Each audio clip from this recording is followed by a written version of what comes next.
Thank you very, very much, Murray and Aaron.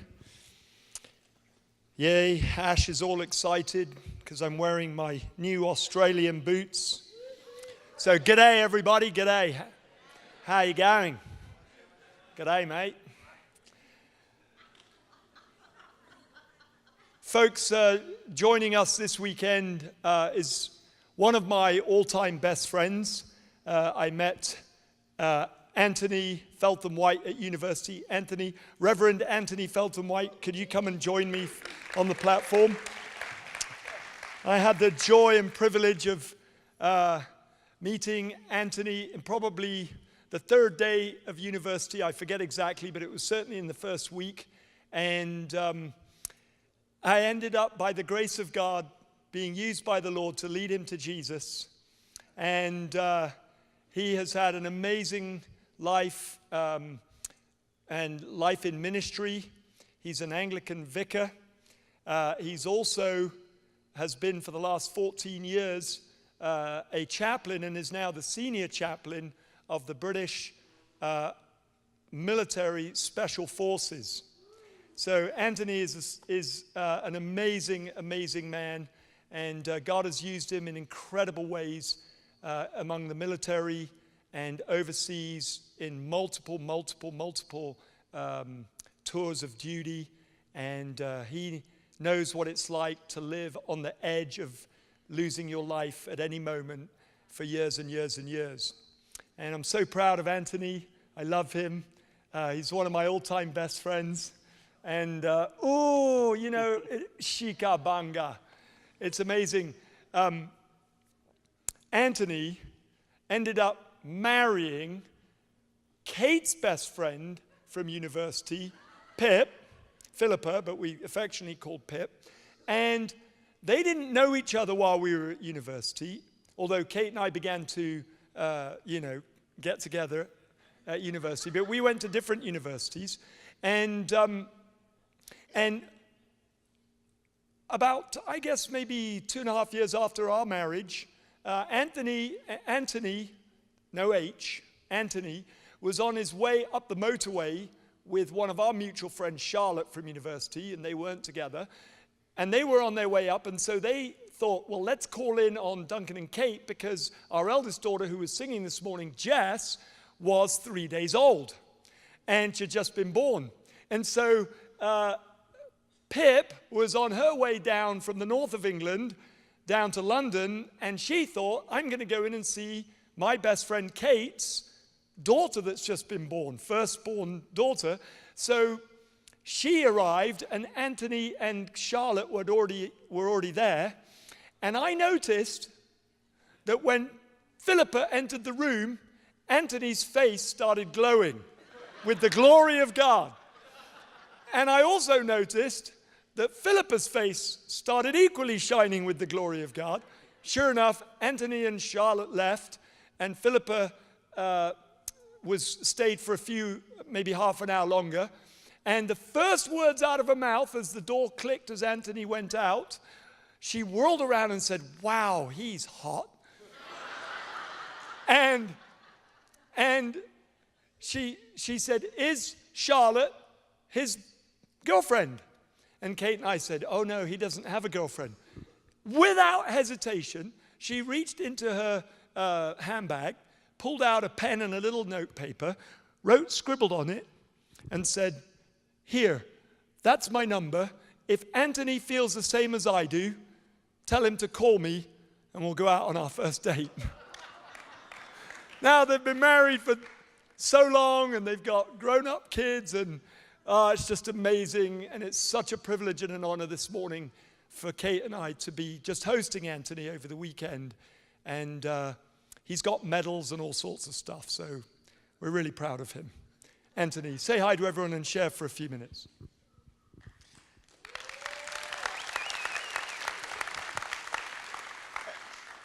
It's absolutely wonderful to be here. I've had such a blessed morning, and I feel so welcomed, which is fantastic.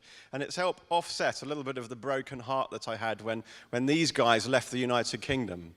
But actually, it's in coming here that I can see, actually, the United Kingdom was just not big enough for the Smiths. And they needed to come somewhere with a lot more space.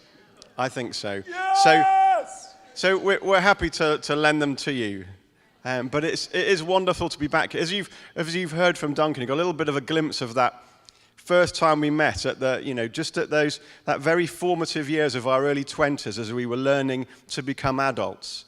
Yeah. And we met in the first meeting of the crew team. So all of those of us that had started university, who'd been rowers, since we were little boys, fighting for a place in the varsity A's. And as you can see, I'm not as big as Duncan. And so rowing was not the ideal sport for someone at just 6 foot. But what I used to do, whenever I was rowing with a rowing team, I'd look for one of the big guys, and I would dog their every step. I would be angry at them. I would make sure that I lifted more weights, ran faster, beat them in the seat racing, beat them on the rowing machine, and just make their life a real misery. And as I walked in this room, my eyes fell on this tall guy with his blonde bouffant and a cheeky look on his face. And I thought, that's the guy who's going to be my target. I will dog his every step. Not to mention, Anthony, that in those days I was ripped. He was, actually. Yeah, he was even more than he is today. And so I sat next to him and fumed through this meeting and thought, this is the guy that I'm going to take apart for these next 3 years. And the meeting finished, and he slapped me on the thigh, and he looked me in the face, and he said, right, I'm going to the Christian Union. Are you coming? And this little voice came out and said, yes. And very quickly, I was completely deflated. But what Duncan has done for me, I said to the folks earlier, is summed up in the greatest commandment, which you all know, to love God with all of your heart, body, soul, mind, and strength, and to love one another as you love yourself. And what Duncan taught me as that young, growing adult was how to love and accept myself in the Lord, and how to accept the person that I was, all the difficult times, all the good times. I had a wonderful childhood. I grew up with a father who was a minister, but I'd had a couple of difficult years before coming to university. And so Duncan taught me about learning to love and accept myself. And through that, developed then that strong friendship with that bond of love. And when you have a friendship like that, well, then God comes in the middle of it. Come on. And that was wonderful. So not only do I owe him all that, I owe him a wife, because they got me my wife, so I pretty much owe them everything. Which a bit of me is embarrassed to say, but I pretty much owe them everything, and for that I will always be grateful. Everyone needs a Duncan, and I'm so pleased that you have him, although it's a big loss for us. Thanks, my friend. It's lovely to be here.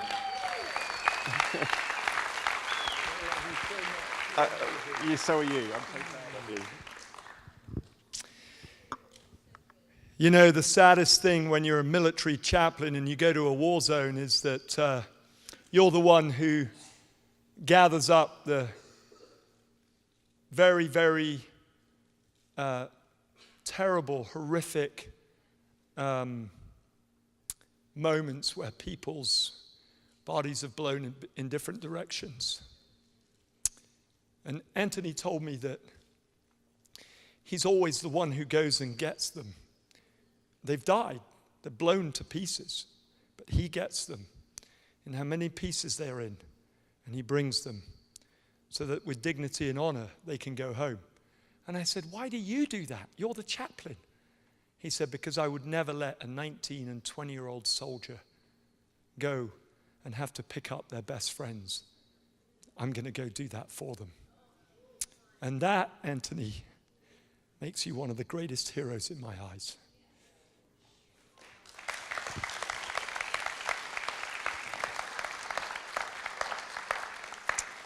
We've just got so much to be thankful for our military, haven't we? Wow. Well, I want to speak this morning and preach and teach this morning on the system of the kingdom and living in God's rich generosity. I'm going to be speaking about money.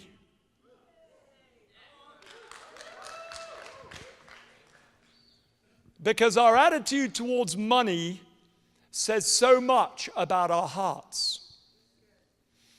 And our attitude towards treasure and what we define as treasure says so much about our hearts. For where your treasure is, there is your heart. And of course, in this world, there are many treasures. In the eyes of the world, there are many treasures. There are all kinds of things.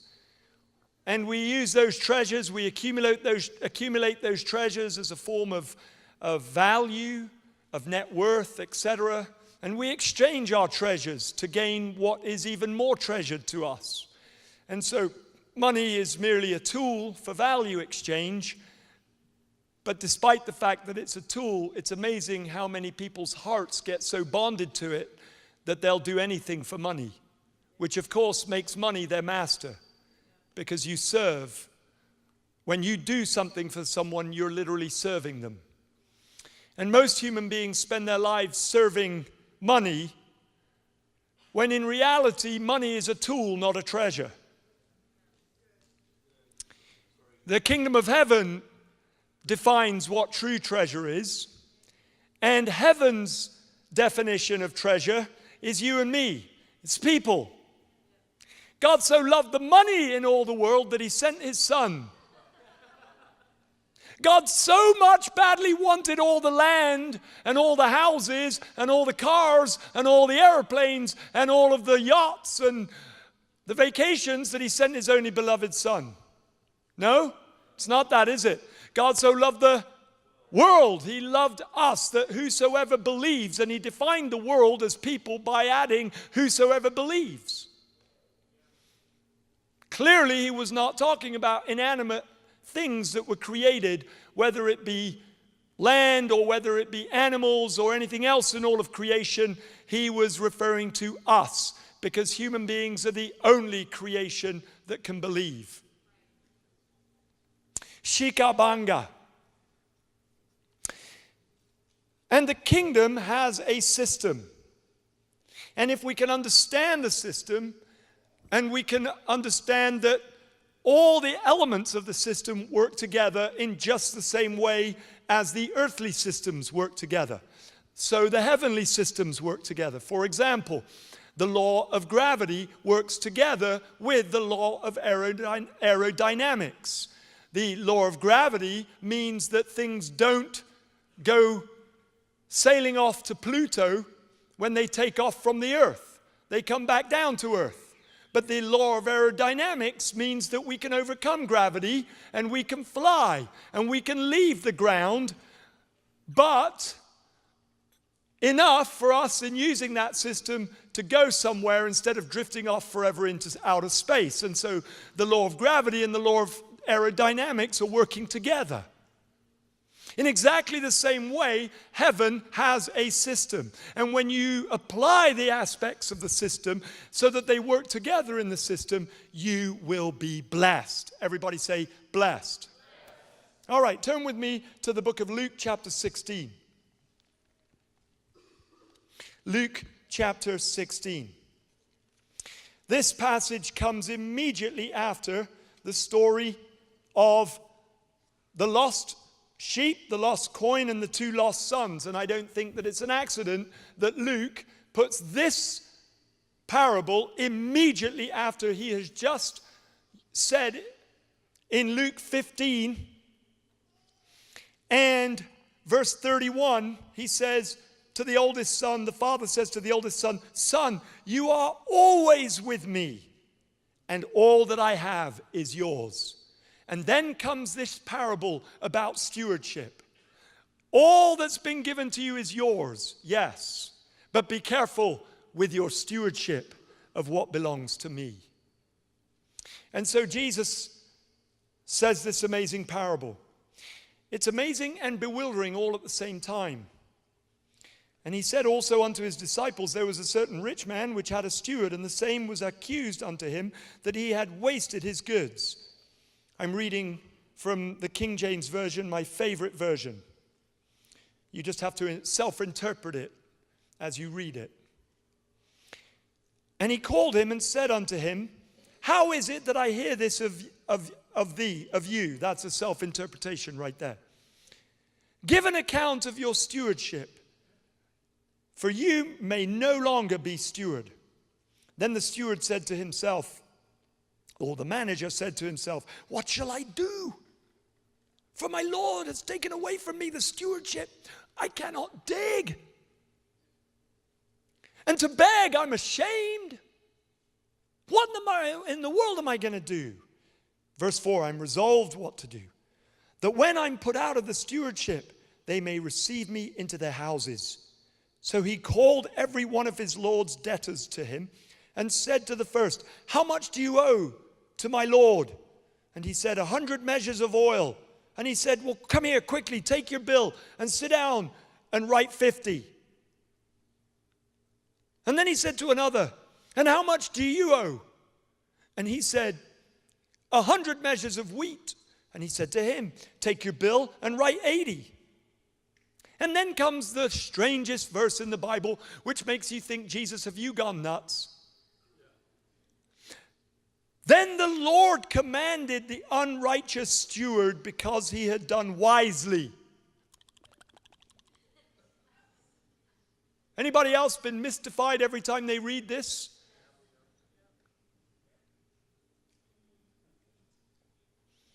For the children of this world are in their generations wiser than the children of light. And I say unto you, make to yourselves friends of the mammon of unrighteousness, that when all y'all fail, King James says ye. The reason the King James says ye is not because Old English used the word ye. It didn't exist. They made that word up in order to delineate and distinguish that in the original Greek, which had a different Greek word for you singular and you plural, they wanted to be so true to the original text, they invented a word in English for you plural, ye. There, you can read that at the front of the King James. That's pretty cool, isn't it? So I'm going to say all y'all, because we have that word. If they'd grown up in the South, they would have just said all y'all instead of ye. I like it when I use the word all y'all. It makes me feel like I really am an American citizen, like my passport tells me.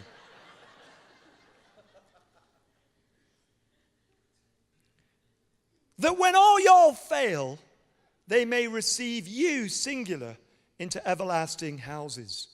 He that is faithful in that which is least is faithful also in much, and he that is unjust in the least is unjust also in much. If therefore all y'all have not been faithful in the unrighteous mammon, who will ever commit to your singular trust the true riches? Who will commit to your trust the true riches? How you handle money determines how God sees you'll handle people. That's why money is so important to God. Not money, but how you handle money. And how you view money is directly correlated to how you view human beings.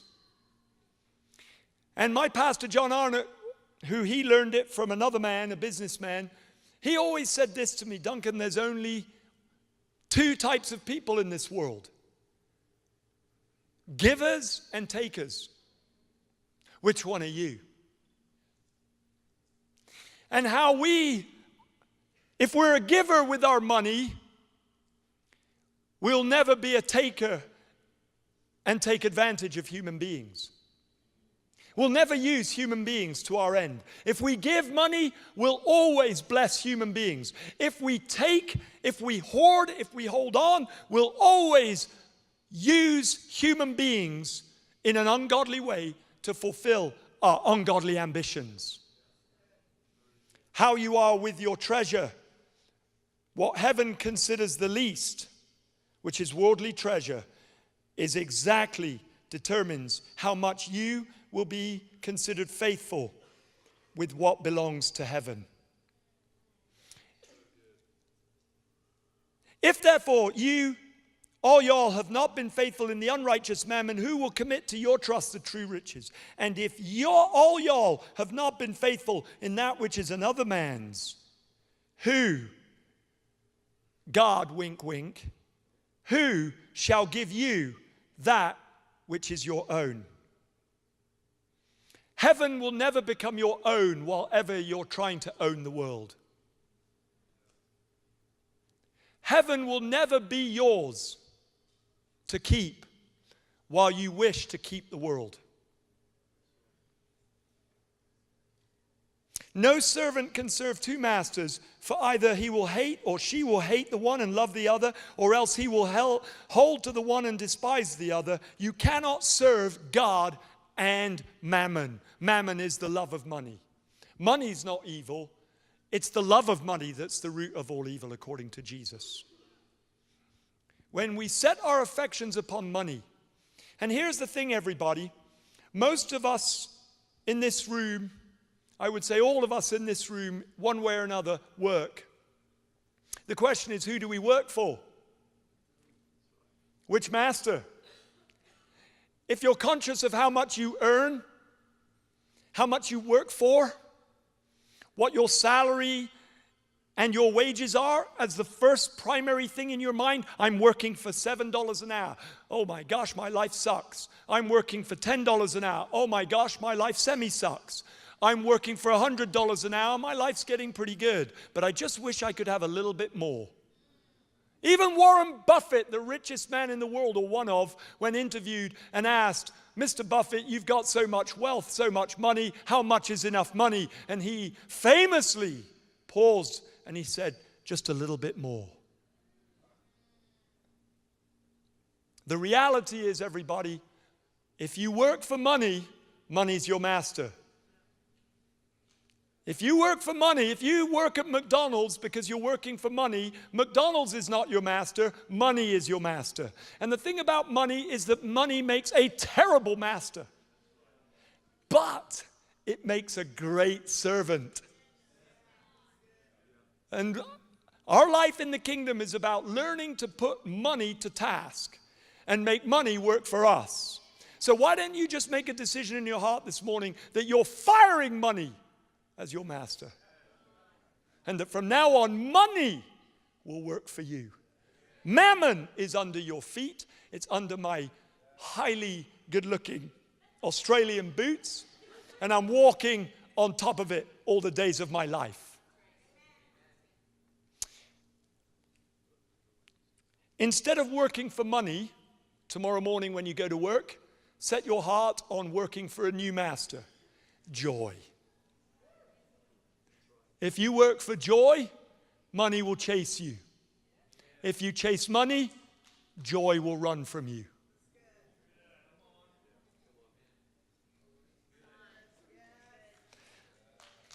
Come on!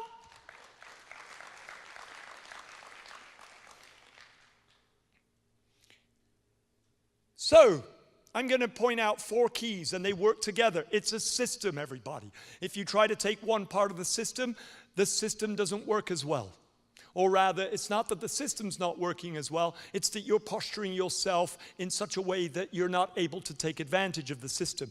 That verse in verse 8, where Jesus said he commends the unrighteous mammon for using riches wisely, he's not commending the unrighteous act, although anybody in this room who's a business owner will know, okay, that if you're in a kind of situation where somebody one of your debtors owes you a lot of money, and so now they're perhaps even about to go out of business, and it's unlikely that they're ever going to pay.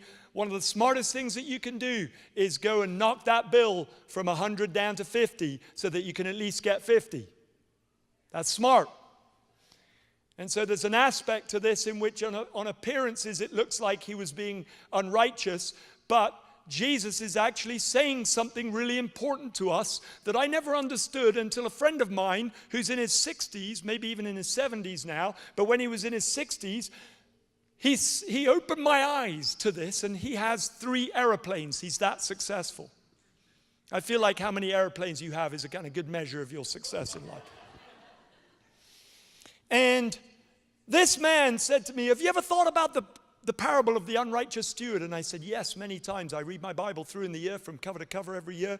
Yes, I've never understood it. He goes, neither have I. By the way, I told you that I do that so that you do that. It's an invitation for you to join me in reading your Bible cover to cover every year. Don't sweat it if you don't make it. And I said, no, I've never understood that. He goes, neither did I, but it means this. Jesus was not commending the unrighteous steward for his unrighteous acts. In verse 11, he was commending the unrighteous steward for understanding that the world has a system and utilizing the system to his advantage. And saying, therefore, if a person in the world, a worldly person, can have enough sense to understand that the world has a system and then utilize that system for their advantage, how much more will the sons and daughters of the kingdom of light, if they can perceive that there's a system in the heavens and learn that system and utilize that system, how much more can they also prosper? Wow, that's revelation. And so I began to study the kingdom, and I began to see that there's at least these 4 keys, and I want to just share these keys with you this morning. I'm not trying to persuade you. I'm not trying to make you think like me. You can think differently to me.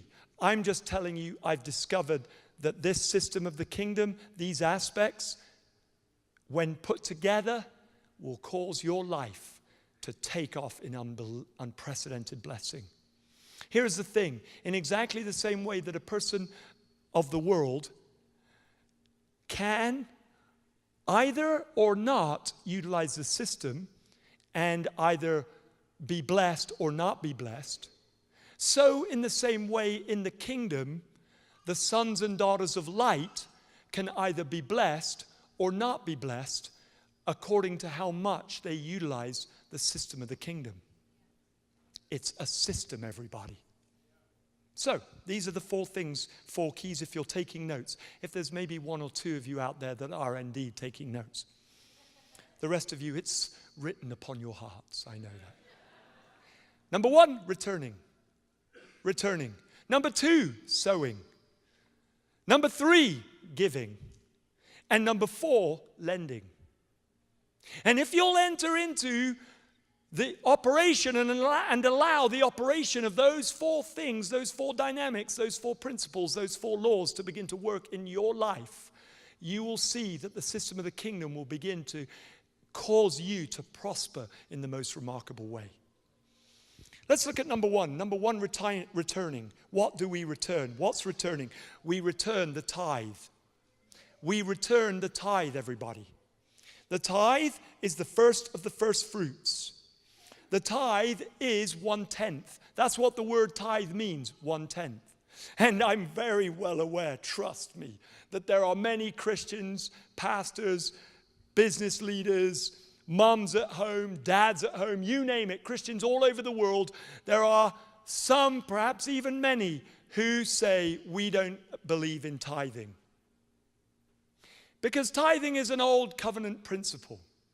So we don't believe in tithing. No. In fact, in the new covenant, we're encouraged in the new covenant not just to give 10%, but to give 100%. Oh yeah? Then how come you're being so darn disobedient? Because I'm yet to meet anybody who actually has entered into this so-called 100% giving.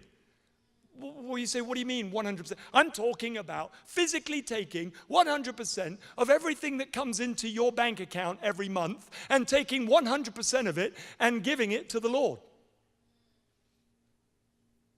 Is there anybody in this room that does that? Okay, so tithing is not part. Tithing is a part of the Moses law, but tithing predates the Moses law. Okay? Jesus dying on the cross and being raised from the dead is a result of the entire scriptures being fulfilled from Genesis all the way to Malachi. So why in the world would we toss out tithing but not toss out Jesus? You can't just take the Old Testament principles and pick and choose according to your likes and dislikes. The reality is the entire of Scripture is God-breathed. And none of the New Testament had been written when Paul, or very little of the New Testament had actually been written when the Apostle Paul says the entire of Scripture is God-breathed. So tithing is the foundational aspect of the kingdom, and we don't give the tithe, we return the tithe. Why are we careful with that language? Because when it comes to tithing, and tithing something, in fact, let me ask you, who discovered tithing first? Go on, it's a question, not rhetorical. Abraham? Good guess. No, Abraham was a descendant of the first tither. Who was the very first tither? Not Cain and Abel, Abel. And if you read the story in Genesis chapter 4, you'll see that the person who came up with the idea to give to God first was Cain. It says that Cain brought an offering to the Lord, but Abel brought the first of the first fruits. Cain gave an offering, Abel brought to God what belonged to God. See, the problem with Cain's offering is that Cain, we don't know exactly what was in Cain's heart, but Cain's giving was an act of religion. It was an act of doing what he thought would please God in order to please God, so that he could be justified before God. He brought what he thought was his, and he shared a little bit of it with God. Perhaps to get back into the Garden of Eden, perhaps to get into God's good graces, we don't know. All we know is that when God rejected what he brought, he was very, very, very, very sulky and sullen. And murder entered his heart.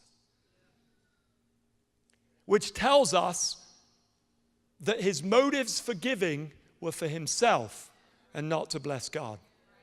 For what he could get from God, not for who God is. Abel, on the other hand, he brought what he knew belonged to God, and he gave it back to him. You see, the tithe is the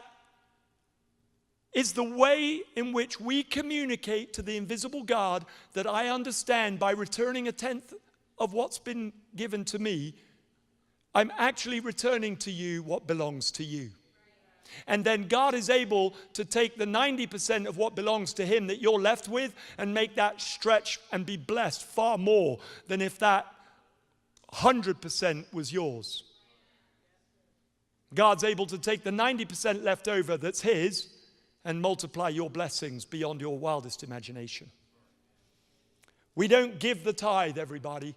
We return the tithe. Let's say that together. We do not give the tithe. Oh gosh, you guys, come on. Come on, give yourself a good slapping. Wake up. We do not give the tithe. Because the tithe belongs to God. And you can't give what's not yours. We return the tithe.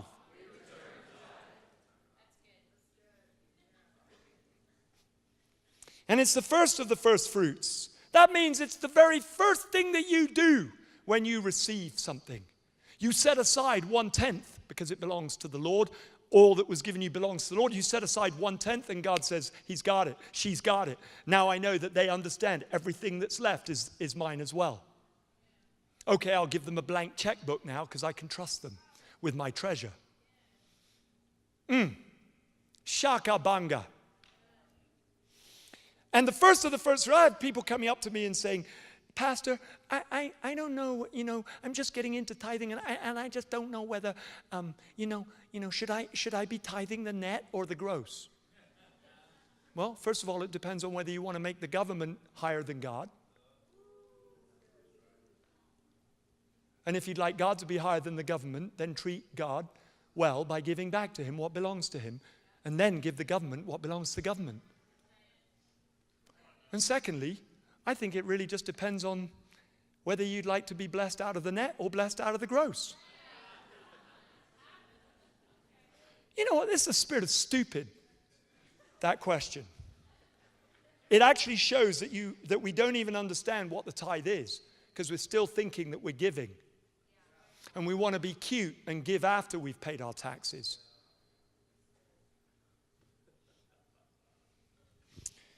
The last thing about the tithe is that we return the tithe. Malachi 3 verse 10 says, to the storehouse. Well, folks, I'm a firm believer, this is not biblical, this is biblical-esque. I'm a firm believer that the modern day storehouse is your local church. Because in your local church, it's where you get to express the most opportunity to be a champion, giver, and generous person to others in the community, number one. And because your local church is a context for you to learn how to minister and how to give away the things of the kingdom. It's where you're fed spiritually and where you feed others spiritually. And I consider that the local storehouse to be your local church. That's me. You don't have to agree with me, and if you think differently, that's fine. That's between you and the Lord. But the most important thing is that you return to God what belongs to God. And I believe when you return, if this is your home church, Catch the Fire Raleigh Durham, when you return your tithes into the storehouse of Raleigh Durham, Catch the Fire Raleigh Durham, God considers you've returned what belongs to him, to him. Now, he says, bring me the whole tithe. Bring me the whole tithe. Malachi 3 verse 10, confirming that God does not consider tithing to be giving. If he did, he would have said, give me the whole tithe. But he doesn't. He says, bring me the whole tithe. Just like Abel brought the first of the first fruits. The tithe, Israel's invited to bring back and give to God what belongs to God. And then he says, and I will open the windows of heaven and I will pour out abundant blessings so that there's so much abundance, you don't even have room for how much I'm going to bless you. And by the way, those windows, we tend to think in Greek, with a Greek mindset, that they're kind of like mechanical windows that kind of open like a dump truck that opens the bottom of its belly and drops all the sand out. We think, well, God's going to open, if I'm a tither, yay, well, I'm a tither. I'm going to win the lottery. I mean, I'm going to be blessed by God. And the wealth of the wicked is going to be handed over to the righteous. Yeah, because I'm standing right underneath those windows. And by gosh, they're opening up and it's just coming on me, showering money everywhere because I'm a tither. Well, sorry, folks, it doesn't work like that. God's never going to bless you even though you're righteous, when you have a wicked heart concerning mammon. And God's not going to give you more than what you're capable of stewarding. You see, there is something more important than money, something more valuable than money, and that's having the smarts to know what to do with it. You'd never give your 3-year-old child the keys to your car. Well, God's not, and the other thing is, folks, is that, you know, that whole going to hand over the wicked to the righteous. Well, not if the wicked are smarter than the righteous with money. But he will hand it over when we learn to be smart children of light. But we won't have to rob them to get it. They'll give it to us because we've created something of great value that they'll exchange their treasure for. All right. Now, the windows, everybody, okay, are not I believe in this passage they're not mechanical windows. I believe the sense of it is more like looking through glass, that the curtains will be drawn so that you can look through into heaven and you can see heaven's creativity, heaven's innovation, heaven's ideas, heaven's understanding of value, and start gaining products, goods, and services as a result of that revelation of seeing into the heavens, waiting on the Lord in intimacy with him, and then out of that creating goods, services, and products that are of value, that cause there to be a value exchange of people's treasure. Amen? And by the way, the Jewish race are the most prosperous race on earth. They have created more value than any other race. How do we know that? They've won more Nobel Peace Prizes than anyone else, and they've come up with more inventions than any other race. The Christians and the Jewish are the greatest inventors in history. So, number 2 is sowing. There's many people who are tithers, but they are not sowers. The tithe sets up the seed bed, prepares the soil in your life, in your harvest potential. Imagine your life as a farm. Imagine that you are the farmer. You pray, God, send the rain on my farm, and he does. You pray, God, send the sunshine on my farm, and he does. You pray, Lord, keep the pests away from my farm, and he does. And in 6 months, you go to your farm to collect your harvest, and you see every day there's been nothing growing. Why? You never put any seed in the ground. That's what tithers who are not sowers are like. The tithe sets up the conditions for a blessed life, but the seed brings the harvest. And seed, they're not big. They're not the size of the harvest. Seed is small, but you sow and you reap 160 and 30-fold. Okay? So this is how it works. I learned this from Kenneth Copeland, who taught me this in a very privileged moment of personal tutelage. He said to me, Duncan, you need to understand, you sow 1/100th of what you need. If you need 100,000 to pay off your mortgage, and by the way, mortgage is a French word which means grab you by the neck and hold you until you pay it back. And if you need 100,000 for your mortgage, sow a seed of $1,000, and a harvest of 100,000 will come back to you in time, and you'll pay off your mortgage. And you might say, well, I don't have 1,000. Then sow a seed that's 1/100th of 1,000, which is $10. And you think it's just a seed. Yes, but it's powerful because it's got the kingdom and it's operating in the system of the kingdom. And so you put your $10 in to get rid of your mortgage, and you sow a seed, and many months later comes back a $1,000 gift. Don't spend that gift. Remember, it's the harvest of your seed. Take that $1,000 that God's now put and given to you and sow it again and see your mortgage paid off.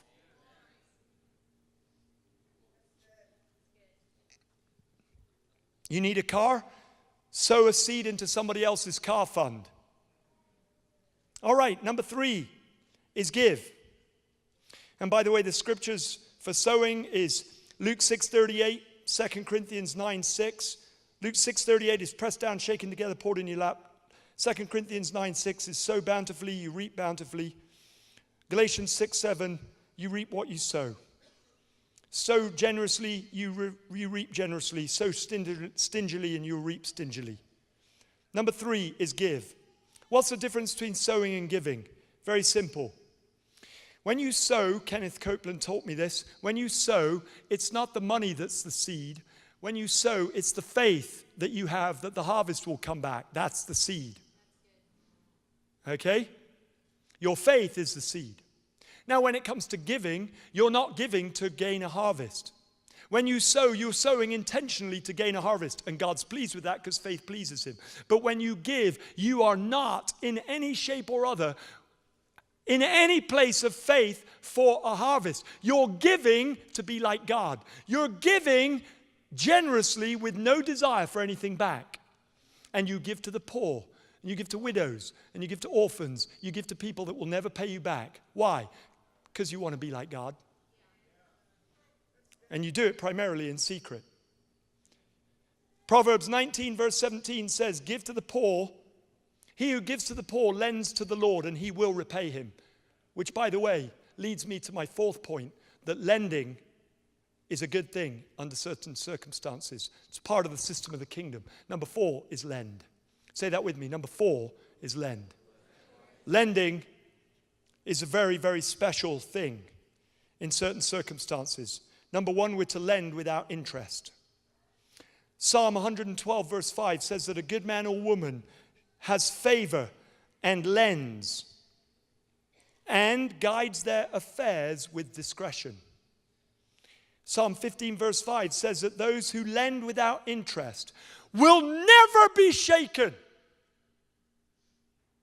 He or she who lends without interest will never be shaken. Let's stand, everybody.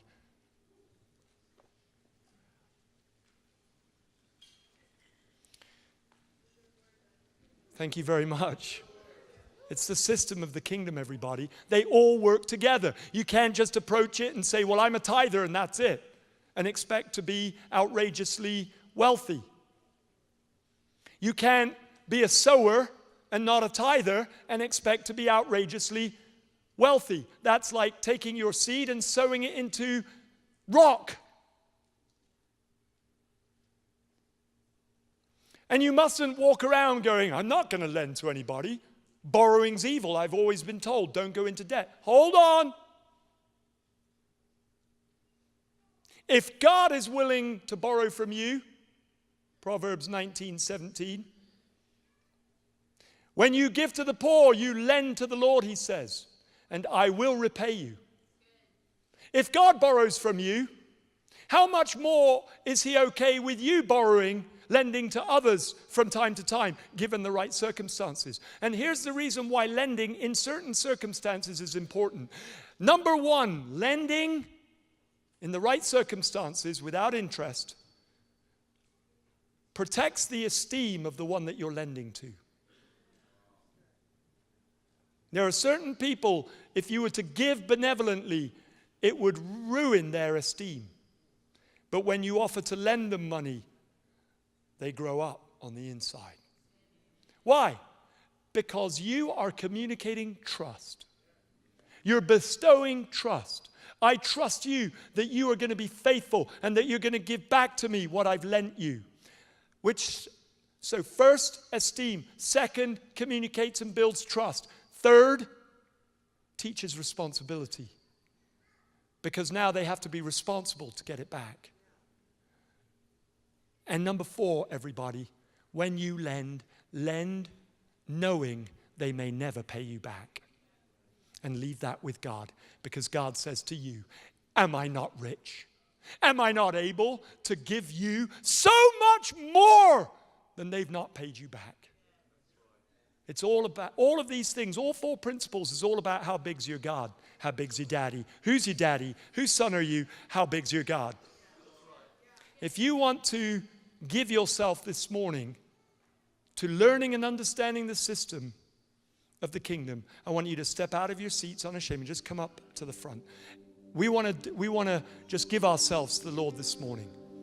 We want to absolutely lay ourselves. The greatest offering we can ever give is our own lives. And we know that everything belongs to him. We get that.